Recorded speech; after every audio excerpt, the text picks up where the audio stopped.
threat of global catastrophe has never been greater. The chain of events that could unravel our society could come from anywhere and without warning.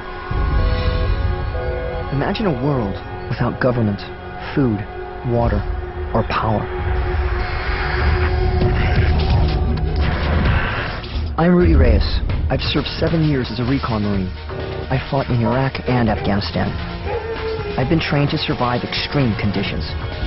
I'm going to show you how to survive after Armageddon.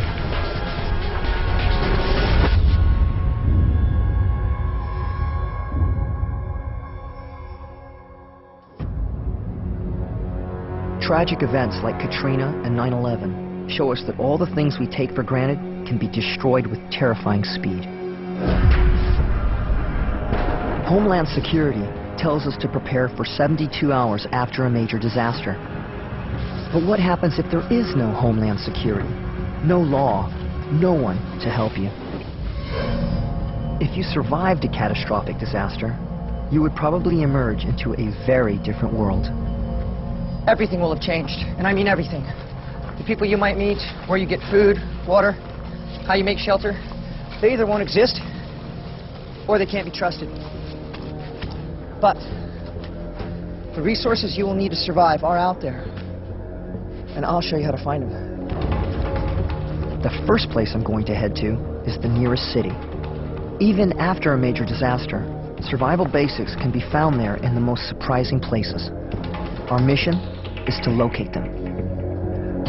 When you're in the open, move quickly. If there are other survivors, they could be a threat.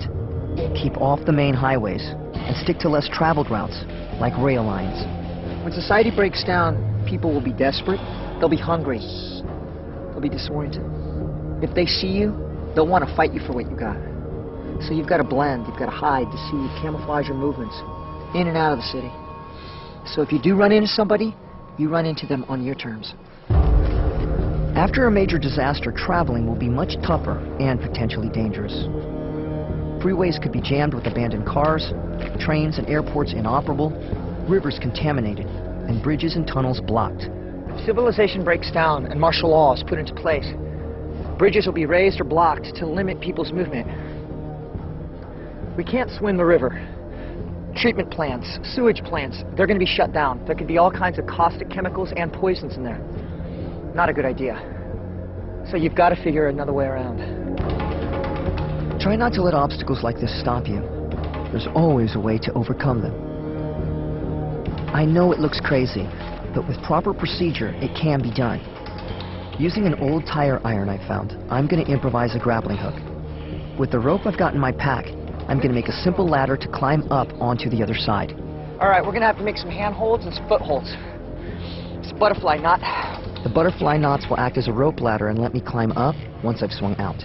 Great handhold, great foothold, equal tension, both up and down, very secure. This tire iron will make an ideal grappling hook. Twist. Tire irons and crowbars like this will be easy to find, and they have 1,000 uses.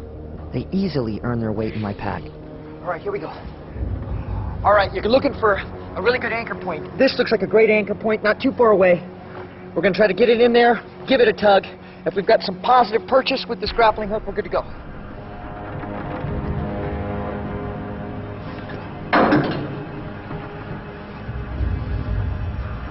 That feels positive. You got to have confidence in your abilities.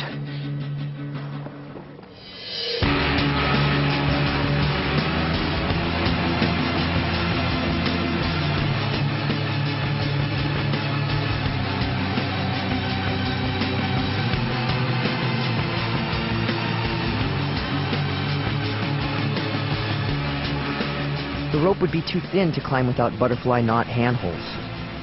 Keep focused where your hands and feet are placed and think about your next move.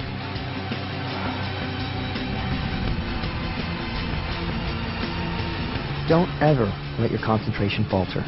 It's a long way down to the river.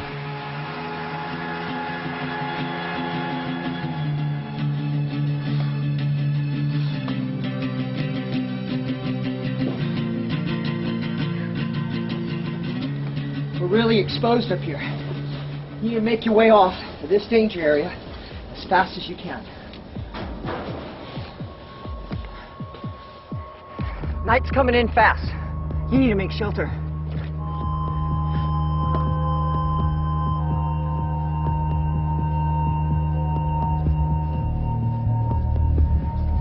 These broke down buildings, they look scary, but the light's fading. You need to get some cover, concealment, some shelter.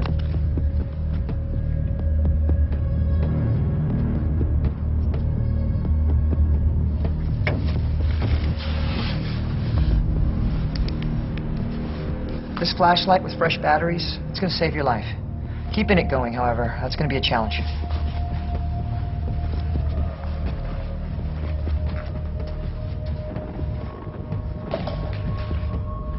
Every time you move into a new area, you do a security sweep.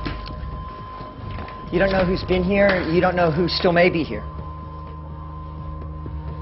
You carry your flashlight just like so you can use it as a weapon if somebody does pop out around a corner with a bad attitude.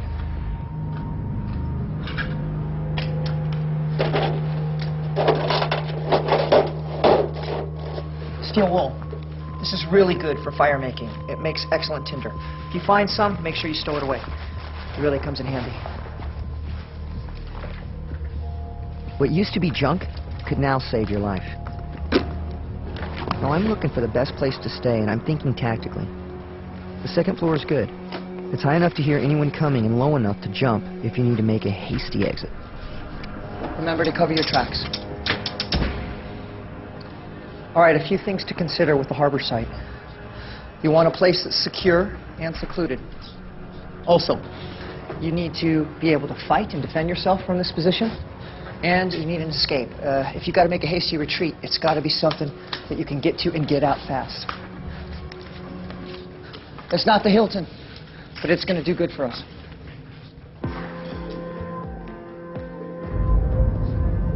Now it's time to build a fire, and I'm going to use the steel wool I found to start it. Let's fray it up a bit. There we go. Because as these little baby wires get pulled out from the big mass, they're going to catch a lot easier. And now here's the trick. All right, you're going to take this power source, this battery, 9 volt, and you're going to put it to this steel wool. Make sure you don't stow these supplies together, because it'll go up. Just like this. This is known as joule heating. The fine filaments of the steel wool glow red hot when they come into contact with an electrical power source like a battery. Great for starting fires. Get some kindling. Now she's starting to go. All right, so I'm covering up my light so that from the outside, people are not going to be able to see. The final stage is to cover the top of the fire with damp cardboard, which should soak up most of the smoke. There we go. From a couple paces away, people are not going to see the glow of a fire. And this is something that you're going to build up so you can keep yourself hidden and you can keep yourself safe.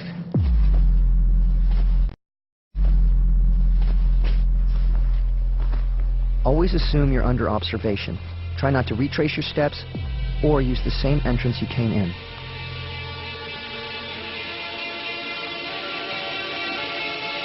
In this building, and in many others, there is a way out you've probably never considered. But in an emergency, it could save your life. Great, this is exactly what we're looking for. Now, keep in mind, without power, the elevator is going to be a lot tougher to open on this side than on the other side. But normally there's some kind of catch. They're designed so that if there's an emergency, people can escape them. Let's give it a go.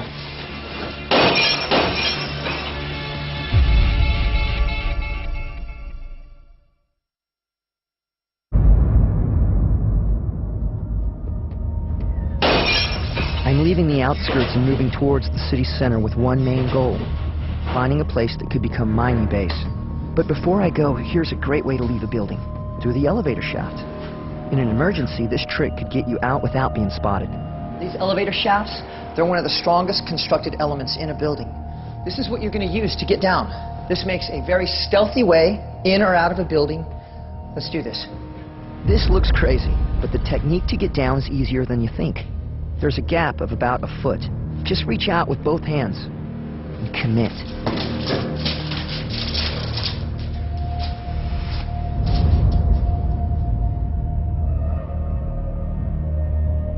sure your feet are pressing tight against the cable as well. This will give your arms a break.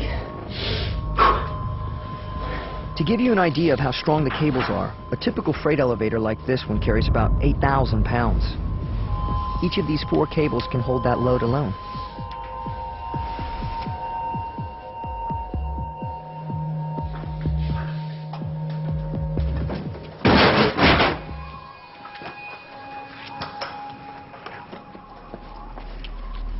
I'm moving towards downtown. That should give us the best chance to find a more secure base.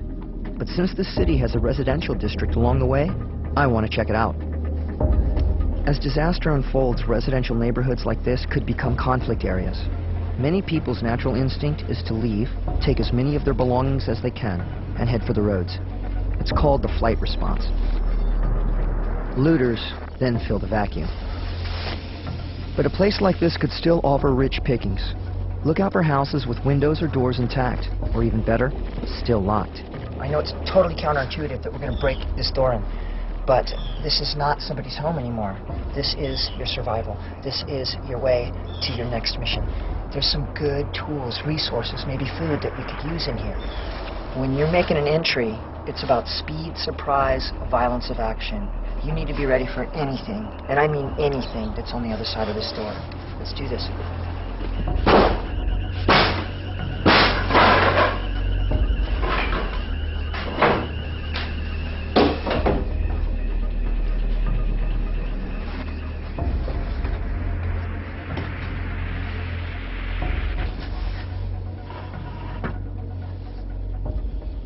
You see this? Forced entry. I don't know if that was a month ago, a week ago. It could have been 5 minutes ago. So you got to think about things like that. You got to be looking for signs, signs of movement, signs of people. People could be our friend. They could also be our enemy. If things fall apart and civilization is in pieces, you can only rely on one person first, and that's you.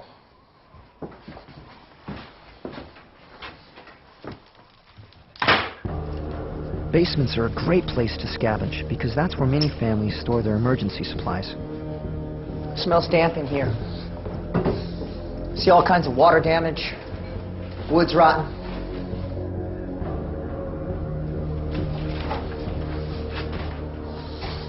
Here we go. This is freaking treasure. This is sustainability. We used to say chow is continuous. It's good. Cans of food aren't indestructible. Seals can break, air can get inside, introducing bacteria and diseases like botulism. Oh, listen to this. You hear that? Rotten. Obviously, air has gotten in there, and this is a no-go. All right, let's throw this good stuff in our rucksack. Let's check out the garage. You look around here, this could easily be your uncle's garage. But when society breaks down, this is exactly what could happen. A garage that used to be filled with tools, filled with equipment, they're still here. Don't let all this junk take you away from that fact. Let's go find some. Oh, this is a real good piece of gear. Bicycle pump.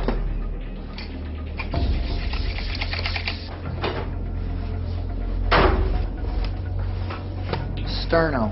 This can be fuel. This could be fire starting material. This has a lot of different uses.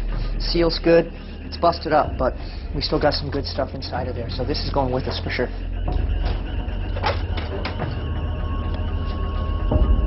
So far I've found some food and equipment, but there's another need just as vital. Information.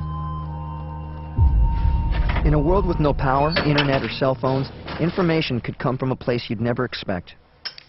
And that's where I'm heading now. Shh. Library. Libraries are full of information. Anything from mechanical and electronic to pharmaceutical first aid. And of course maps. Maps of the city and the surrounding area are going to help you find more resources, find more supplies. Now before the apocalypse, you probably did not have a library card. But after the apocalypse, this place, it'll be your best friend. You'd expect that libraries would be an immediate target. But in New Orleans, one of the few resources not to be attacked during the crisis was the city library service. not one of the libraries across the district reported being looted. After Katrina, with internet and cell phones down, libraries became a life-saving service, providing information that couldn't be got anywhere else.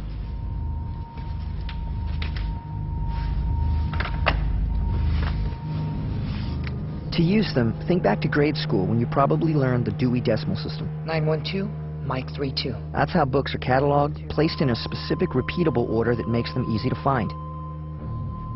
The first set of numbers refers to the category. Geography and mapping is in the 900s.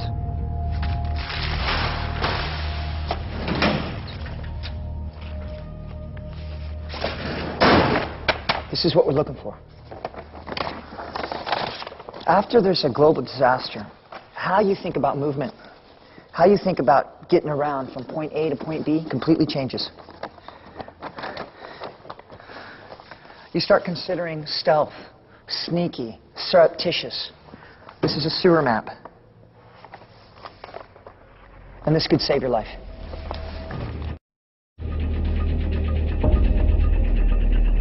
We're moving closer to downtown, on a mission to establish a secure home base.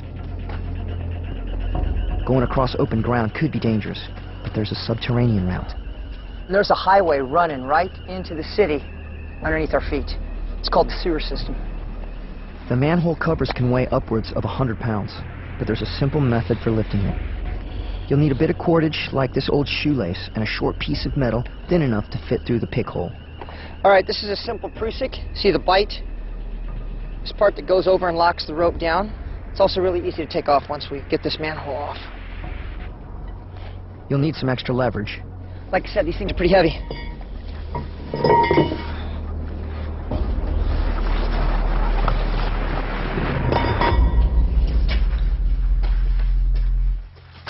Sewers serve as drainage for the road network above ground and follow almost the exact same route. The map I found in the library can lead us safely downtown. All right, out with the map. Our destination is 23rd and 7th. Here we are.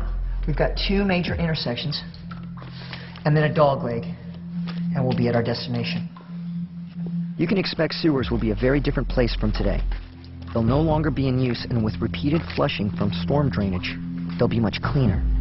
You wouldn't want to set up home here, but it will make them into an effective underground highway. This marker says that we're at a street intersection. You see this manhole up here.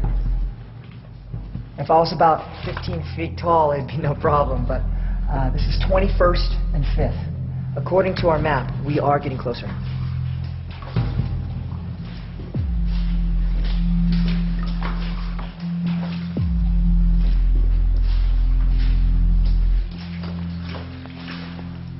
'23rd and 7th. We're here. After 9/11, many cities adopted new security measures. To block potential terrorist attacks, manhole covers were tagged so any attempts to tamper with them could be monitored. Some were even welded shut. I don't see any markings. I'm going to give this one a shot.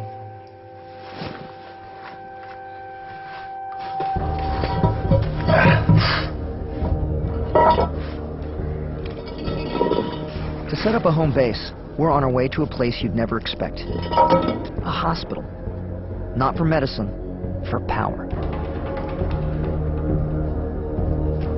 During a crisis, hospitals become the focus of intense hostility.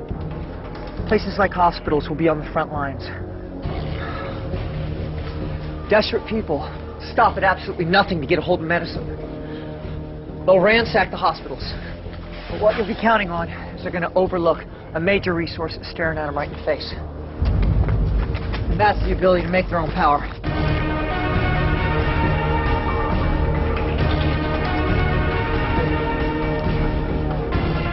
Every hospital has a backup generator designed to work even when the entire power grid fails.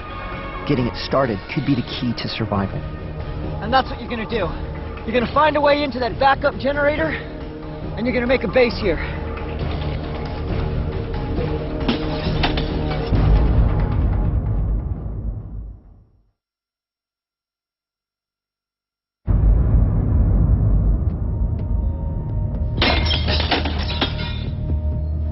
I'm in an abandoned hospital looking for a survival secret, and it's not medicine. that will all be gone.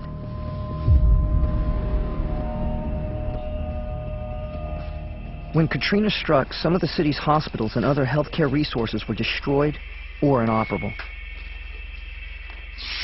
The number of patients who needed help far exceeded supplies and personnel. The situation became so desperate that within hours, pharmacies and clinics were looted and raided. Drugs and medicines were only available through a black market economy. But I'm looking for something the looters might have overlooked: the backup power generator. Before you get power, you don't want to light this place up like a Christmas tree. Switch all the fuses off. Lights in a building would be like a beacon in a pitch-black city, which could attract unwanted attention. Now let's get down to the generator. When the city's power grid fails, hospitals are one of the few places with backup emergency generators. It will automatically kick in using its own independent fuel supply. But with no one around to refuel it, the backup tank will eventually run dry. But that doesn't mean you can't get it started again. The backup generator looks in good shape. Doesn't look like anyone's been tampering with it. All right, you see here, selector switch is on auto. That means when there's a power outage and the grid goes down, this generator kicks back on and takes up the slack. So if you can get some fuel and get it fired up, you can start making electricity and building a base. Finding fuel won't be easy, but it's there if you know where to look, like in underground tanks at gas stations. Most generators run on diesel, which makes things easier. Unleaded. When you're looking for fuel, diesel is going to be your best bet. This is it. In America, about 5% of the cars are diesel, so all the gasoline is going to be gone, but you can have a good chance of finding a little bit of diesel fuel. With no power on at the pumps, extracting fuel could be tricky. I'm going to try using the bike pump I found. When you attach your hose, make sure that your attachment points are taped well. You've got to have a good seal on this. So putting all this together, it basically turns into a huge syringe.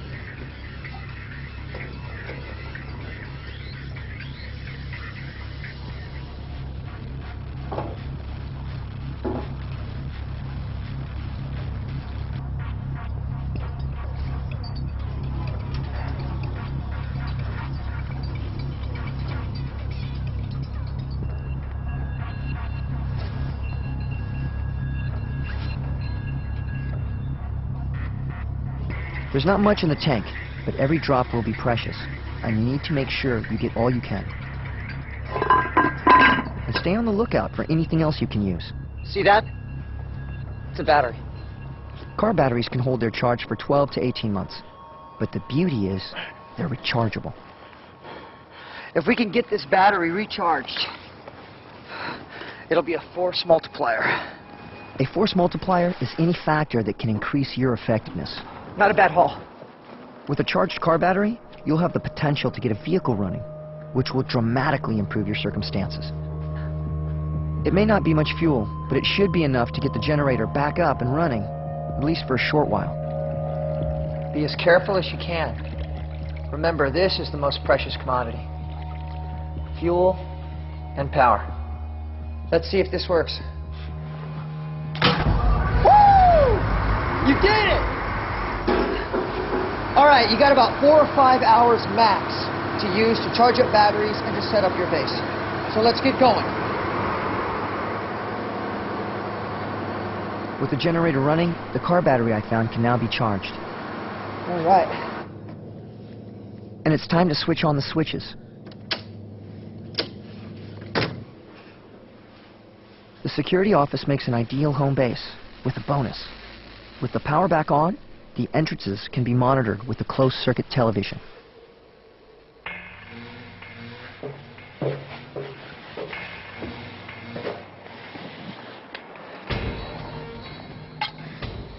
Now that we're safe, it's time to think again about food and water.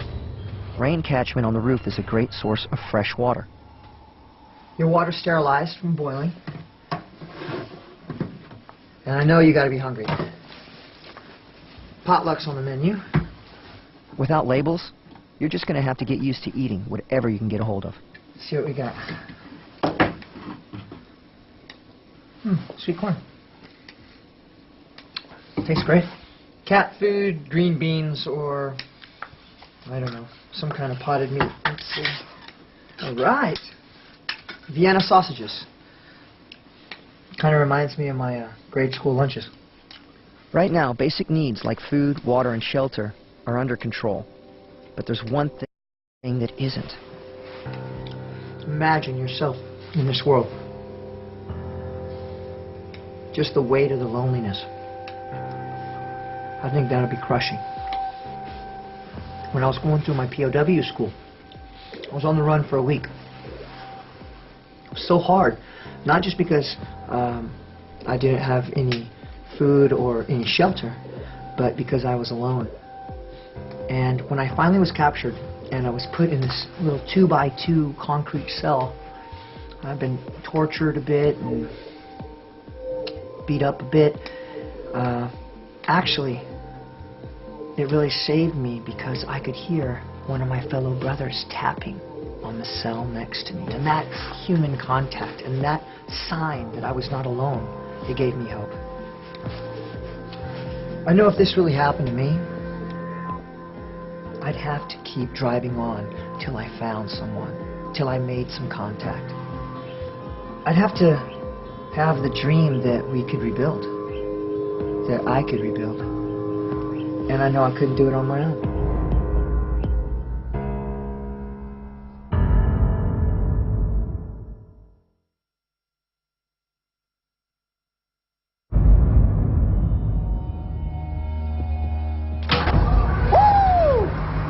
We're in a secure base in an empty hospital near city center. For the time being, survival basics are under control. You've got power for your generator, plenty of fuel, electricity. You've got water, you've got food. But there's more to it than that. Without making contact with others, survival is pointless. I'd tell you what I'd want to do. I'd want to make contact by building a radio transmitter. I'd get to some high ground, make an antenna, and then I'd broadcast a signal. So we gotta think outside the box. That means remembering what might have survived. Shortwave radio. That's going to be your best way of communicating after all else is gone. And there are places to find transmitters you wouldn't expect. Check a cab. That's right, a taxi company. A taxi dispatch center could have just what we need.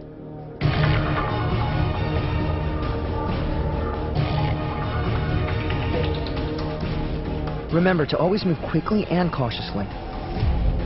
It's more difficult to maintain an advantage in urban areas.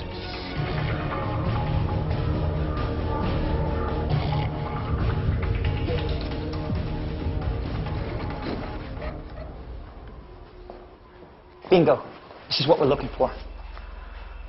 This taxi cab dispatch center has all the communication gear we need. Right here is a power source. This is a 12-volt dry cell battery.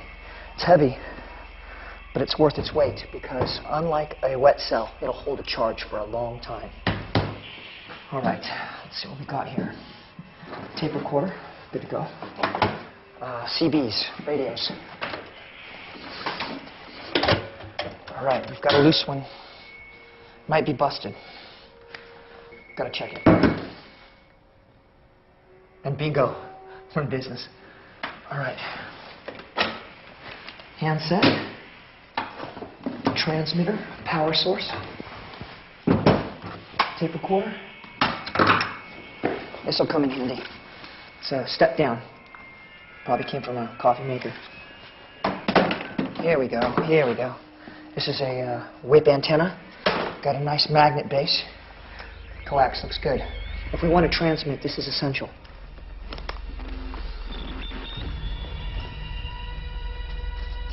To increase the range of the transmitter, we need to get to higher ground.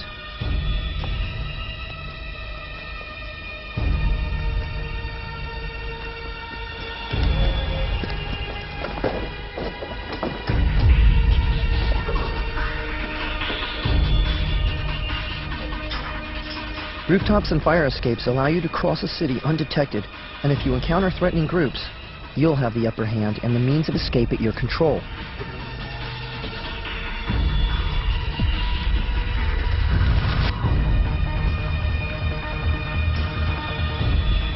Radio transmitters used by taxi companies are good on the ground for only a short distance. Getting to a higher, unobstructed point in the city will increase the distance by line of sight.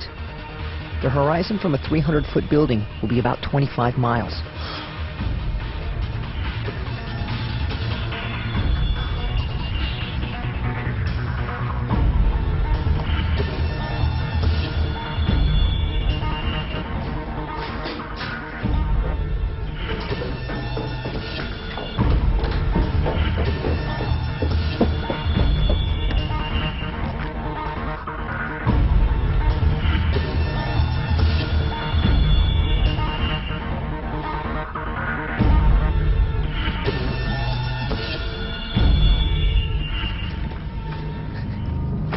Before you can broadcast your message, you'll need to assemble your transmitting equipment. And we're ready to build. All right, this is our CB transmitter. We're going to attach it to our main power source. It's 12-volt dry cell batteries. Tape it up, keep it neat, and this bad bear will last you. Let's fire this baby up. You should select Channel 9. This is the channel monitored by the emergency services. If anyone will be listening, this is the channel that is most likely to be scanned. All right, Channel 9. If you look around from way up here, this has got to be the tallest building in this city. We'll be able to shoot our message all the way to the horizon. And that's about 26 miles out in any direction. 26 miles may not sound much, but the area you can cover with your transmission is over 2,000 square miles. With the aerial connected, we're ready to transmit. All right, make sure everything's nice and tight. Now, you have to record a message. This tape dictaphone is going to be ideal. All right, the information you want to put on this is your name, your status, you're alone, and then what destination or where you're going to next. It's got to be a no-kidding terrain feature, a city, a town, a bridge, some specific intersection. Now, make sure that you get there a day prior, 24 hours, because you want to get there, settle into a hide site, observe the area, because if some people show up there, but they look shady, you don't want to meet with them. That'll give you a chance to stay away and eventually make your way on out of there. Any station, any station. This is Rudy Reyes. I'm alone and I'm on the move. You must not give up or think that your message won't be heard. I'll be there. There is a story of hope amongst all the tragedy of Hurricane Katrina. Even after the communications breakdown, with no cellular connections or internet, with satellite TV down, a small army of amateur radio enthusiasts came to the assistance of thousands of stranded victims. They were operating on the citizen band shortwave frequency. They were even able to assist the authorities with their rescue effort. Any station, any station. This is Rudy Reyes. I'm alone and I'm on the move. With your message on loop, it's time to make your rendezvous. I hope to see you there. And for that, you're going to need a vehicle.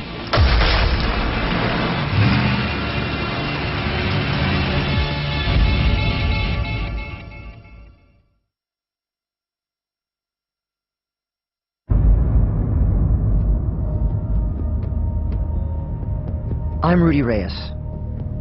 I'm showing you how you can survive if Armageddon comes. We've made a rudimentary transmitter and left a message trying to reach other potential survivors. This is Rudy Reyes. Back at my base at the hospital, I can use the battery I've charged to get a car going. But if you want to keep it going, you're going to need a specific kind of car. This new car, it's useless to you. With modern electronics, alarm systems, immobilization devices, we can't get it going.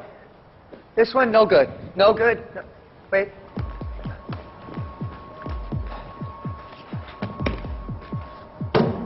This old girl's gonna work for us. It's got something different than all the other cars do. They run on gasoline, she runs on diesel. Diesel engines are also super tough, super reliable, very rugged. Matter of fact, so rugged, we could even make our own fuel for this girl.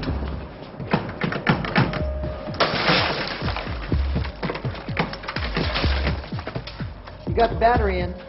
Let's see if we can hotwire this baby. All right, we cut these two wires. We also have to cut the brown one. Brown one is the starter. Now we could try to work this from the other side in the engine, But you want to be as low profile as possible all the time. Expose them just a little bit more. Twist them together. And that's the sound of the power coming on.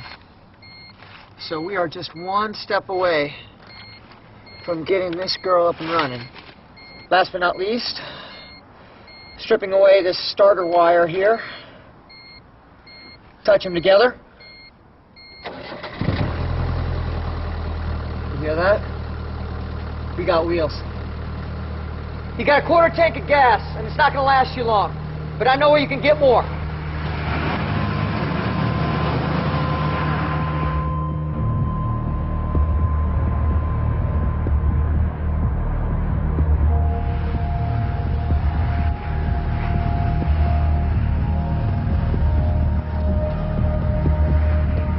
You've got your girl running, but now you got to keep her running. You have no gas stations you can go to, so you're going to have to look for your own fuel or make your own fuel. I'm on the lookout right now for some restaurants, a fast food joint, something like that, that's got, you know, a grease trap. Basically a grease trap. From that grease trap, we can refine that down to some really field-expedient fuel to keep your vehicle running.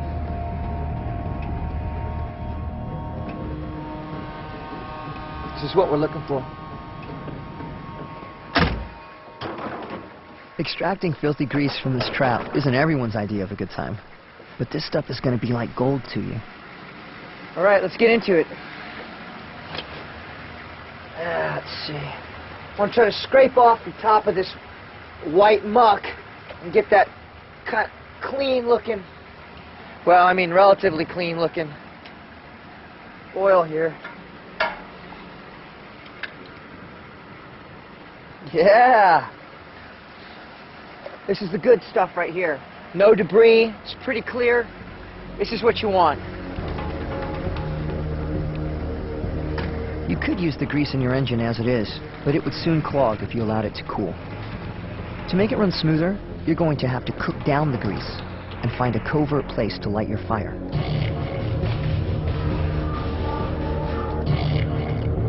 The grease needs heating to thin it out.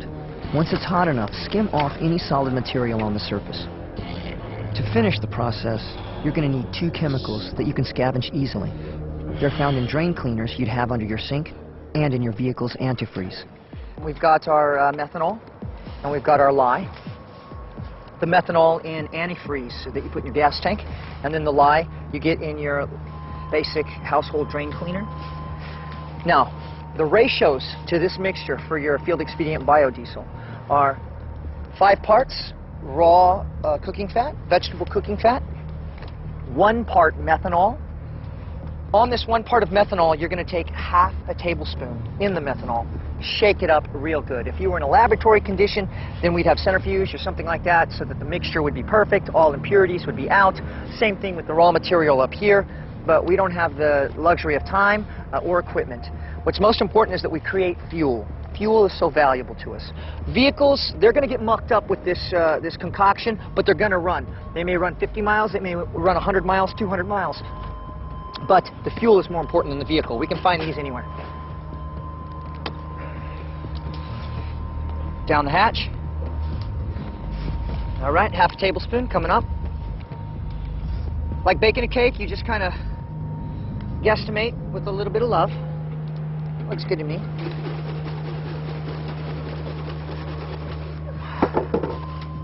Again, be careful, it's hot. The methanol acts as a stabilizer, and the lye binds both the cooking oil and the methanol together. Allow the mixture to cool before pouring it into the tank. All right, this is going to be our filter. Making sure it's going in there.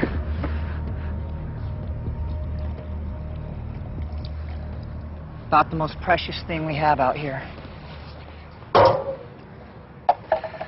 We've got a full tank of gas. We're good for 100 miles, at least.